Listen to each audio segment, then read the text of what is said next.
Em nome do meu Pai, bom dia aos encarnados e aos desencarnados também. Bom dia.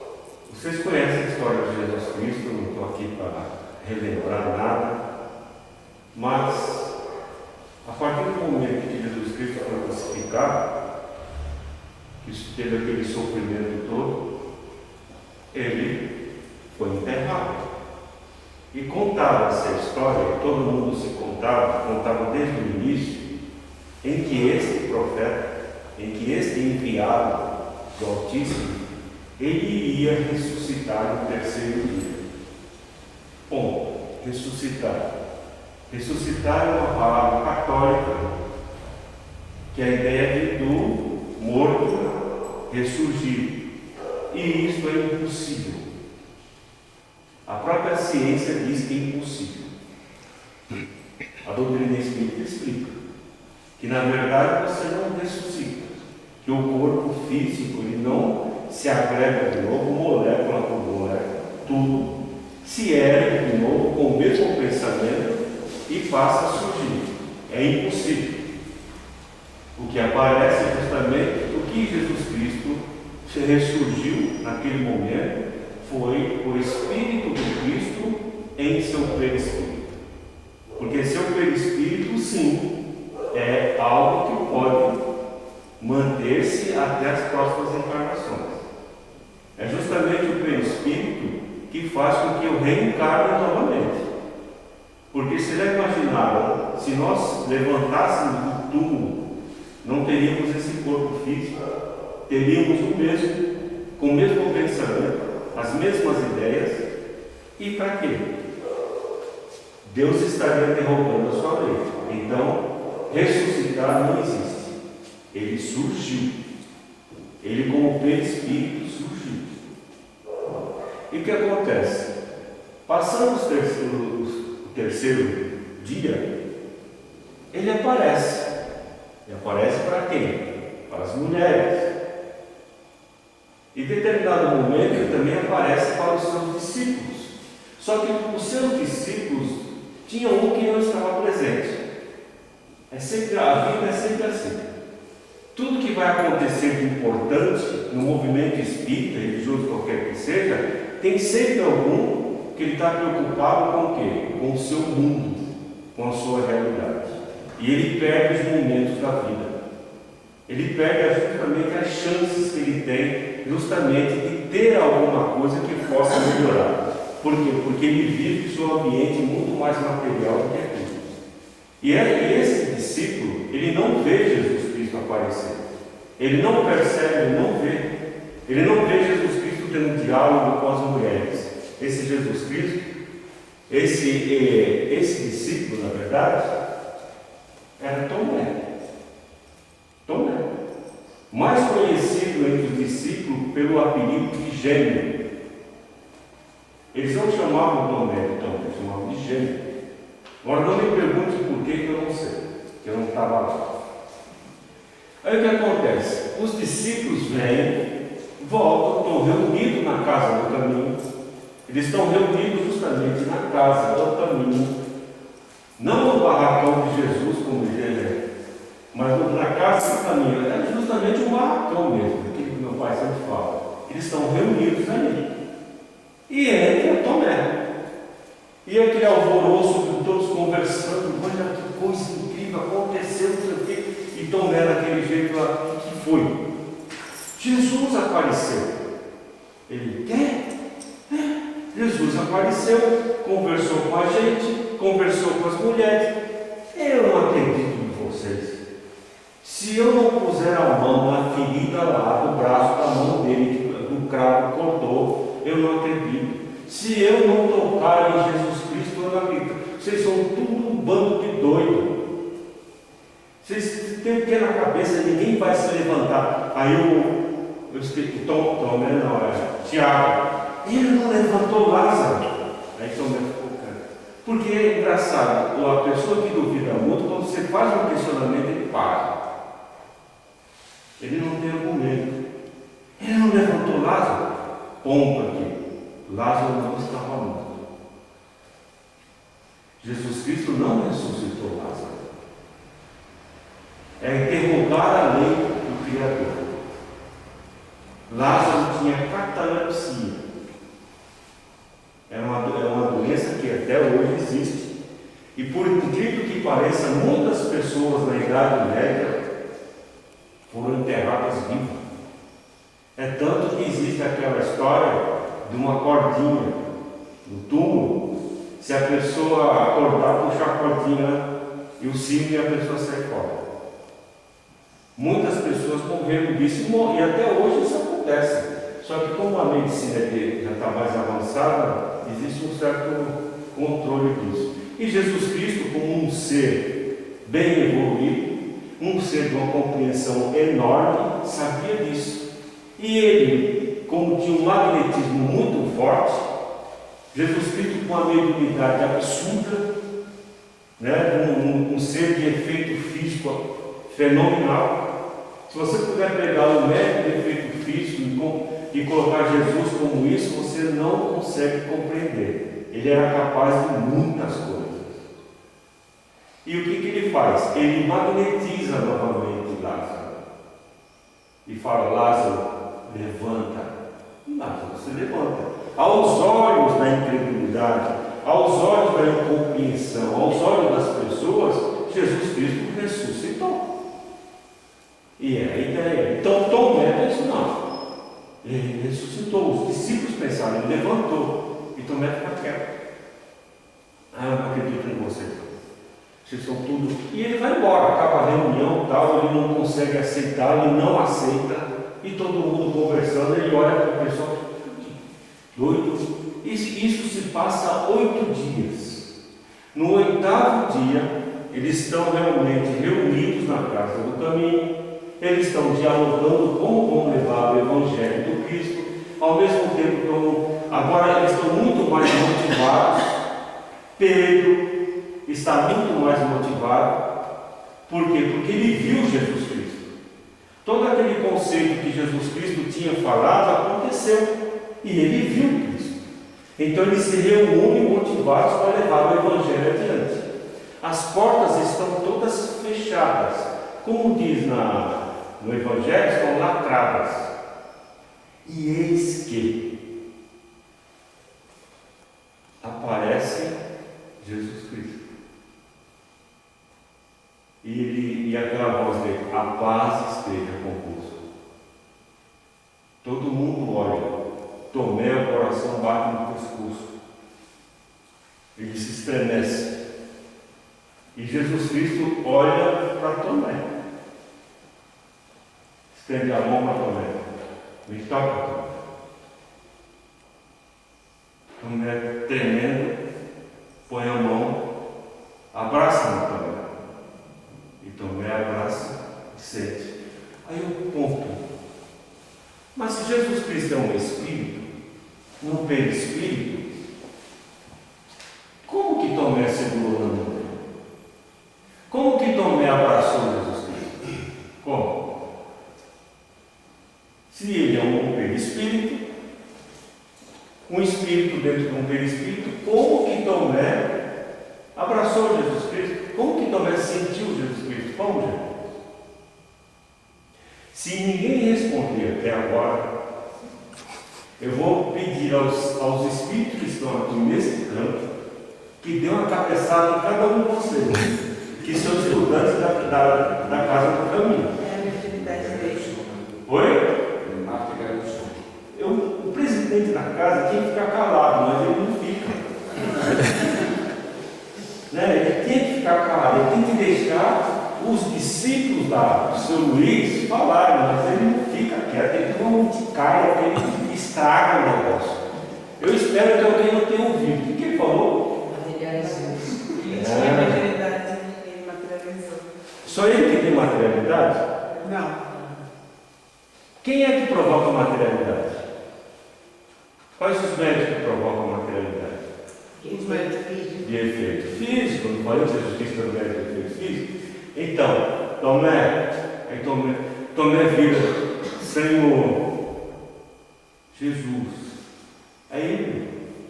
E Jesus olha para Tomé e olha para todo e diz: feliz aquele que não viu e acredita.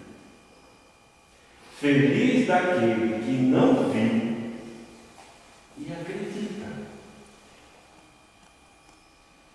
Eu não posso colocar isso para todos nós que estamos presentes, porque nenhum de nós viu Jesus Cristo. Nenhum. Só uma exceção, talvez, o seu Jorge, meu pai, que viveu naquela época lá, talvez. Deve ter sido o centurião e o romano, que deve ter chicotado no Cristo. Por isso que tem aqui. Mas ninguém viu. Mas a gente acredita. Por que a gente acredita? Pelos ensinamentos, pela lógica do que ele ensinou, pela lógica do que ele falou e pela lógica do que é aquilo. E por prestar atenção. Tomé não prestava atenção. Tomé não prestava atenção no que o Cristo falava. E por isso que ele também jogou em cima deles. Tomé. E ele fala muito mais coisas, porque a Bíblia, quando você pega a Bíblia judaica, tem mais um texto maior, porque Jesus Cristo desce um sermão em cima de Tomé. Por quanto tempo eu fiquei aqui com vocês? Vocês não me viram fazer o que eu fiz? Vocês não perceberam o que eu fiz? O que eu disse que iria acontecer? Por que vocês não acreditaram? É o que acontece com a gente. Estamos na doutrina espírita, vivenciando a doutrina espírita, mas estamos avoados. Muitas coisas que estão lá, aceitamos de pronto. Porém, não fazemos como deveria fazer. Domingo passado, na confraternização, que estávamos todos aqui reunidos, os expositores, eu toquei neste assunto. Por que eu toquei? Porque quantas vezes nós ouvimos o Evangelho? Quantas vezes nós ouvimos a doutrina espírita? Quantas vezes nós ouvimos um monte de coisa? Fazemos? Não é uma vergonha desgraçada a gente balançar a cabeça ou a consciência e dizer que a gente não faz? É ou não é? É. Será que realmente a gente acredita na doutrina espírita? Será? Ou ainda somos como Tomé? Será que os evangelhos do próprio Cristo a gente acredita? Será que acredita mesmo? O evangelho do Cristo ele é uma machadada, uma marretada. Ele é uma marreta que torna a cabeça de todo mundo. Porque o evangelho do Cristo ele é diferente. Amar a Deus sobre todas as coisas. Quem tiver sem pecado, que atire a primeira pedra. Ele aponta assim para você. Ele mostra para você que você está errado, que você tem que modificar, que você tem que acordar. Por isso que a gente fica assim, ó, sem crítica, só exemplo. É igual você vê nas outras religiões. Por que o católico vai na igreja todo domingo? Bonitinho. Fica quase 2 horas na igreja. Por que você olha para a igreja católica, ela está lotada, esbarrotada, grudada nos pés? Pessoas. No Evangelho é a mesma coisa. Porque o responsável dos seus problemas é o capeta. O responsável dos seus problemas é o demônio. Não é? Aí eu sento lá, o padre me vem com a farinha com água, põe na minha boca e resolve o problema. Eu xinguei ele ali, aí eu vou me sento do lado do padre, eu pequei que eu xinguei. Está perdoado, não sai bonitinho. É isso? Não. E no Evangelho? Troca. Cegueira. Por que a doutrina espírita é assim? Porque ninguém quer saber da verdade.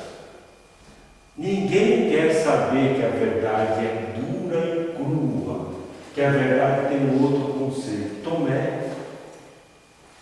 Nós somos assim. Embora a gente esteja na doutrina espírita, a gente quer ver para quê? Embora nós estejamos aqui sentados ouvindo, a gente quer tocar para acreditar. Se estou ouvindo, eu ouvi as mesas girantes, as falas, as comunicações. Será que existe realmente? Eu tenho que ouvir. Aí Jesus Cristo diz: feliz aquele que não viu e acredita. Nós vimos Deus, a gente nem sabe como Ele é. Os espíritos superiores a nós, espíritos que codificaram a doutrina espírita, não sabem. Não sabem. E eu vou dizer uma coisa para vocês que pode chocar: talvez nem Jesus Cristo saiba. Ah, mas eu estou com meu Pai. Porque Ele vive o Pai. Ele vive toda a doutrina do Pai. Ele vive todo o conhecimento do Pai. Por isso que Ele disse: eu estou com o Pai. Mas quem sabe também não sabe quem é. Porque Deus está num patamar de evolução tão distante, mas tão distante de tudo, que a gente não tem noção. Não tem noção. Mas os espíritos que estão próximos a Jesus Cristo dizem que esta pessoa que está dentro desse corpo físico, que é o espírito que somos nós, e esse espírito, uma centelha pequenininha, mas com um grau de conhecimento, de evolução e preparo enorme, é a semelhança do Criador.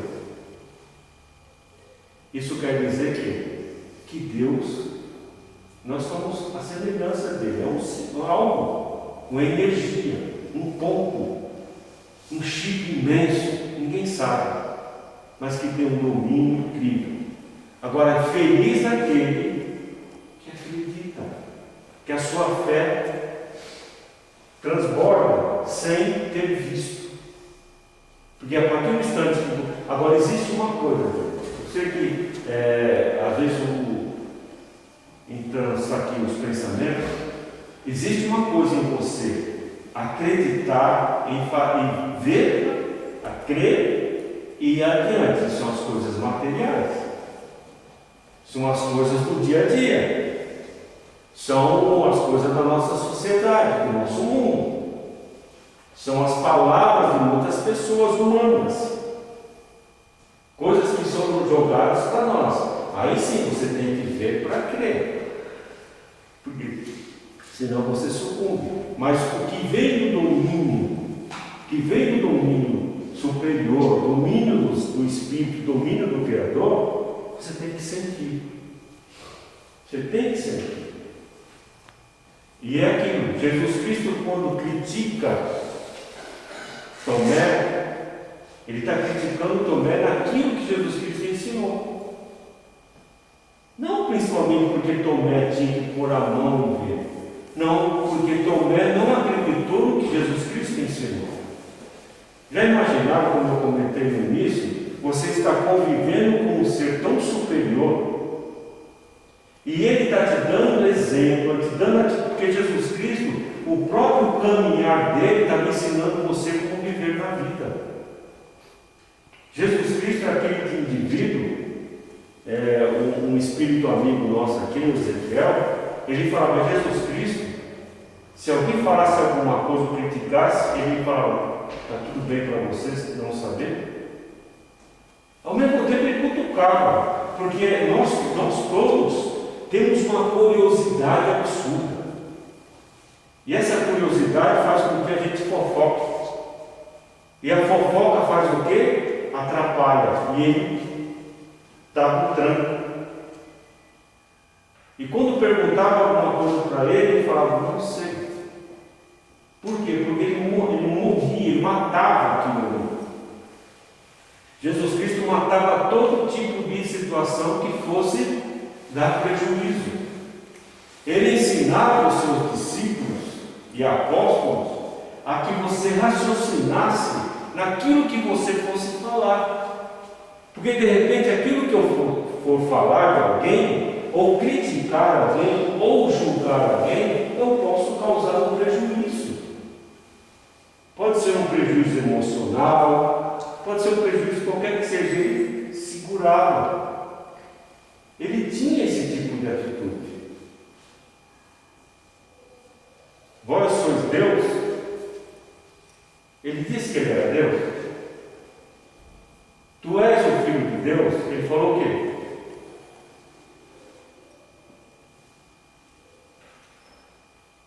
Um monte de espírito fez assim. Quando Jesus perguntaram para Jesus Cristo, você é o Filho de Deus? O que ele respondeu?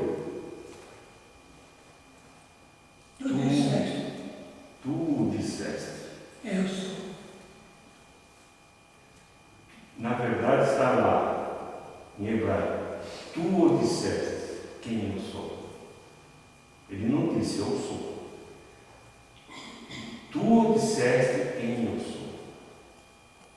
Ele jogava e volta. Ele nunca disse. Ele não precisava. Por quê? Porque aquele mesmo indivíduo que estava perguntando, você é filho de Deus, também era filho de Deus. Não somos? Aquilo que eu comentei domingo aqui sobre dizer que Jesus Cristo é o diretor, ele não quer isso. Ele não quer isso. Isso é ideia humana. Existem crísticos, como disse o Gilberto aqui que veio falar comigo. Existem espíritos crísticos. O que é espíritos crísticos? No mesmo patamar do Cristo, no universo. E eles trabalham sem precisar ser o líder, porque o líder é cada um. Deus ensinou uma coisa, a intermédio dos espíritos, que todos nós somos líderes. O líder da nossa própria vida, das nossas próprias atitudes. É que o ser humano precisa que alguém o coloque na frente. E isso acontece com os animais. Por quê? Porque o animal não raciocina, mas o ser humano não raciocina. Então o homem, o que tem poder material, ele domina os outros. Mas ele domina até que aquele que não tem poder material se levante. A partir do instante que ele se levantar, ele perde o poder. E o que o ser humano faz hoje? Abaixa a cabeça. E o que Jesus Cristo quis dizer para aquele bando de gente que estava lá? Erga a cabeça. Até mesmo sendo crucificado, até mesmo sendo açoitado, maltratado, ele ergueu a cabeça. Qualquer um de nós aqui que apanhar, que você fez isso, fala, não fiz. Ele falou, fiz. Ele disse, eu fiz. Eu sou. É diferente. Ele manteve. Por quê? E ao mesmo tempo ele manteve porque ele sabia, tinha convicção, certeza de que a morte não existe. De que ele estava cumprindo um dever. Nós, mesmo ouvindo a doutrina espírita nos ensinando que a morte não existe, que existe um processo reencarnatório e que depende da minha próxima encarnação, aquilo que eu estiver fazendo aqui hoje, eu permaneço dormindo. Eu durmo. Eu não dou valor. Existem pessoas que tem aquelas que percebem. São pessoas que percebem, sabem que nós vivemos num mundo material, que a gente tem que dividir a nossa vida, a vida é assim mesmo, temos que trabalhar, temos que conquistar as coisas para colocar dentro de casa, temos que viver a vida. A gente tem que saber discernir aquilo.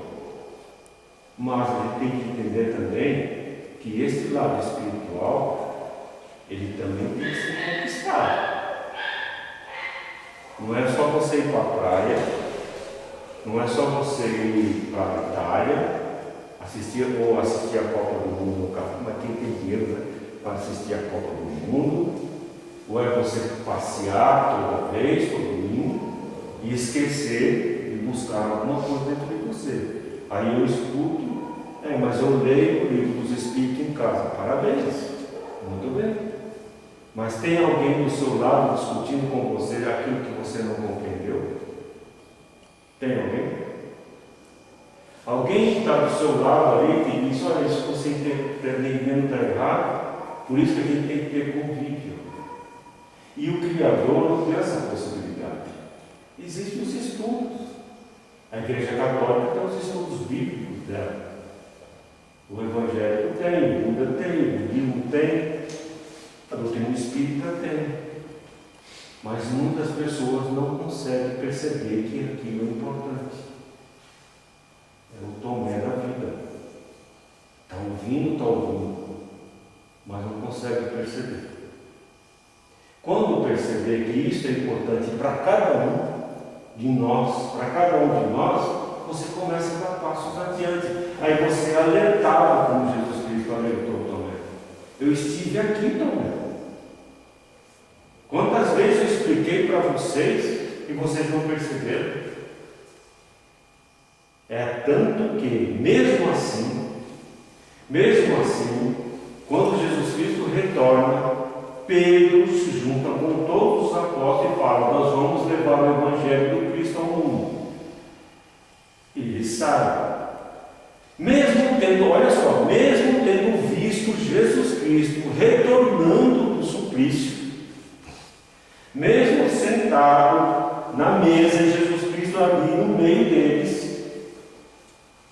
Jesus Cristo em espírito e perispírito cortando o pão, entregando para todos eles, simbolizando de novo, mesmo eles tendo visto Jesus ali, eu vou voltar, mesmo eles tendo visto Jesus aparecer de novo, fraquejaram. Pedro começou a fraquejar. O primeiro insulto que Pedro ouviu quando estava pregando o Evangelho, ele ficou com raiva. Ele voltou justamente para a casa do caminho, parou, pensou, não vou continuar não. Porque o pessoal falou, você está falando uma coisa de um cara que morreu, porque os outros não viram Jesus Cristo voltar. Foram eles. E as mulheres de vida difícil, mais conhecidas como vocês sabem, foram quem viram. Aí o pessoal lá fora falou, vocês uns doidos, seguidores de um maluco, estão falando disso, ainda mais aquelas mulheres. Pedro se revolta. Os apóstolos que estavam com eles também se revoltam. Mas você sabe quem fez acordar Pedro e os apóstolos? Alguém conhecido como Paulo, que vocês devem conhecer a história. Vocês conhecem a história de Paulo?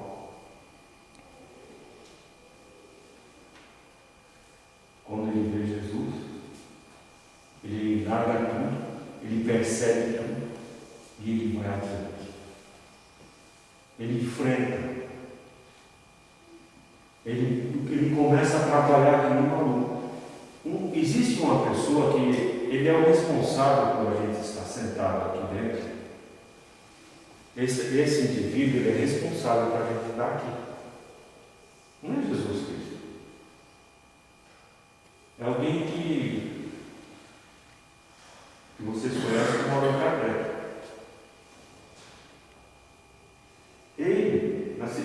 Imaginem ele vivendo naquela época em que a Igreja Católica tinha saído da Inquisição, em que a Igreja Católica, há 200 anos antes do Kardec, o padre, ele tinha o poder de pôr fogo em você, ou matar você, se você dissesse uma heresia contra a Igreja com a palavra da Bíblia. Vocês já imaginaram que 200 anos antes de Kardec, um padre poderia condenar qualquer um? E mesmo assim existia resquício de poder na igreja. E esse ser que estava ali, alguém aqui trabalhou de noite? Não? É porque de repente eu posso estar falando e estar cansando para dormir. Esse ser, o Kardec, ele enfrentou uma França numa guerra quase civil. Ele enfrentou os discípulos da Igreja Católica. Ele enfrentou o frio. Ele não tinha carro. Muitas vezes nós estamos aqui em qualquer lugar, a gente está de carro, mas tem preguiça de participar de alguma coisa. E ele andava a cavalo no frio. Por quê? Porque ele percebeu, ele sentiu, ele entendeu. E percebam, a vida dele com a esposa dele não mudou em nada. Ele continuou trabalhando a vida dele. Mas o que ele fez? Ele entendeu que ele tinha algo a fazer. E todos nós aqui temos algo a fazer.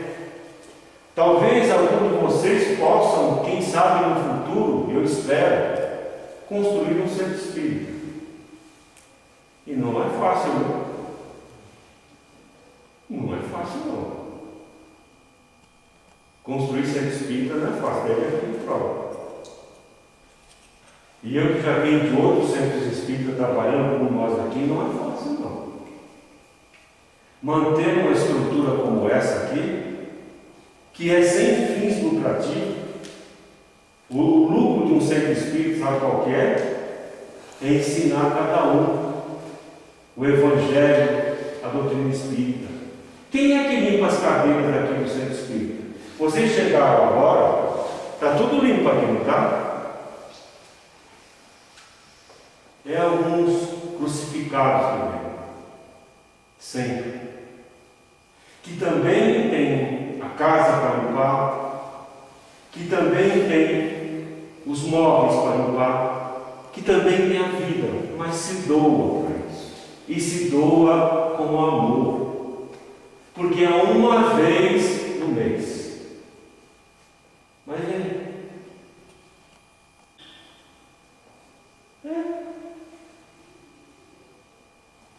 preparação de estudos, trabalho, palestra, um monte de coisa. Você tem que manter a doutrina espírita no eixo. Sabe, você tem que transmitir ela no eixo, como tem que transmitir, como tem que ser. Ela tem que ser transmitida de acordo. Você tem que ter uma equipe aqui para abolir as informações erradas da internet que está assim. Então, não é tão fácil. E Paulo percebe, é tanto que Paulo elogia a casa do caminho, lá da época do Cristo.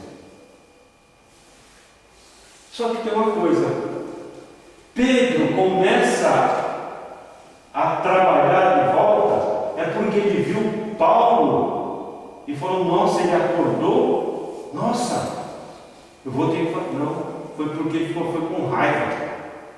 Olha como o ser humano é. Ele ficou com raiva. O cara nunca participou aqui do Cristo, ele nunca aceitou aqui, ele nunca fez isso, fez aquilo outro, e está falando. Ele tocou nos colegas e eles foram dizendo: Deus escreve certo por linhas certas. Ele não se envolve com linha torta somos nós. Deus escreve certo por linhas certas. A balança dele é assim, ele está sabendo o que está fazendo. E aí se propagou. Mesmo o próprio orgulho de Pedro deu valor. Deu valor. É o que acontece. Só que um indivíduo acordou. E um indivíduo não participava do movimento. O único dos apóstolos, dos discípulos de Cristo, que entendeu Jesus Cristo como deveria ser, que o respeitou e que o acompanhou até a cruz, foi João Evangelista. É o que acontece com a gente. Quando o centro espírita, ou quando a igreja, ou quando o templo, ou quando qualquer coisa, eu preciso de você, o que você faz? Você escapa. Porque não é o centro espírita que precisa de você, é a doutrina espírita. É a doutrina do Cristo que precisa de você. E a gente não faz. Acovardado. Mas existe apóstolo do dia a dia da vida que não se acovardaram. A irmã Dulce, Francisco de Assis, Francisco Cândido Xavier, e por aí vai. Não se acovardaram. Allan Kardec. Pegaram a doutrina aqui, entenderam e foi adiante. O Bezerra de Menezes, ele não conhecia a doutrina espírita. Ele não conhecia. E ele pega o livro dos Espíritos. Ele pega o livro dos Espíritos em uma viagem de monte e ele entende o livro dos Espíritos. Ele compreende. Ele compreende aquilo e diz: não existe doutrina diferente, é esta. Imagine, gente, vamos voltar 2000 anos atrás. Você sentado, porque eram os apóstolos de Jesus Cristo, os 12 que ele escolheu 12. Só que ele tinha mais de 300 discípulos. Ele tinha 12 apóstolos, mais de 300 discípulos. Você já imaginaram você estar aquela roda? Imagine a cena, aquela roda enorme, aquele ser iluminado ali. Tudo que você perguntava, ele respondeu. E ele te dando um apoio, falando isso, ensinando, porque imagina o que Jesus Cristo deve ter ensinado aquele bando de gente que não acordou. Porque se tivesse uma máquina gravando, a gente ia ver tanta coisa importante do que ele falou ali que a gente ia ficar desnorteado. E ele deve ter falado coisas muito importantes. É que o tempo não tinha gráfico. Foram alguns que conseguiram pegar e a intuição dos Espíritos. Se não fosse a intuição dos Espíritos, não tinha chegado até nós hoje. Você precisa tocar para acreditar? Não. A doutrina espírita você precisa? Não, ela te dá todo o exemplo necessário para isso. Então cabe a cada um de nós a gente acordar, a gente perceber, a gente entender. Aí, a partir desse instante, é cada um. Não é entenda uma coisa. Tudo isso que eu estou falando para vocês serve mais para mim do que para vocês. É muito mais para mim. A cobrança é maior para mim do que para vocês. Se vocês não fizerem nada disso que eu falei, o problema é resolvido. Você não vai mudar nada. Agora, eu estou lascado.